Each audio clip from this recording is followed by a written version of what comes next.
Қазақстандық кино саласының жұлдызы Аружан Жазылбекова коронавирус инфекциясына тест тапсырды. COVID-19 актрисаның жақын ортасындағы жандарға жеткен. Өнер иесі барша отандастарын санитар дәрігерлердің талаптарын орындап, барынша сақтанып жүруге шақырды.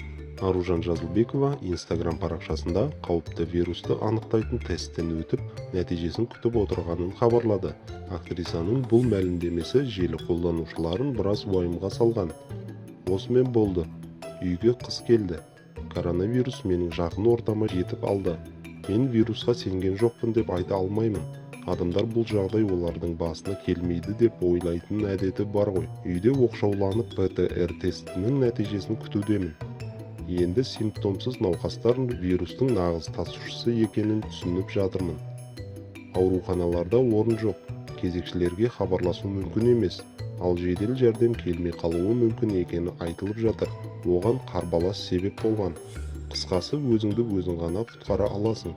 Ол үшін бетперде тағып, дене қызуын өлшеп, ПЦР тестін тапсырып, адамдармен көп байланыса бермеу керек. Құдай үшін халқым, кезекте тұрғанда ара қашықтықты сақтаңыздар, деді актриса.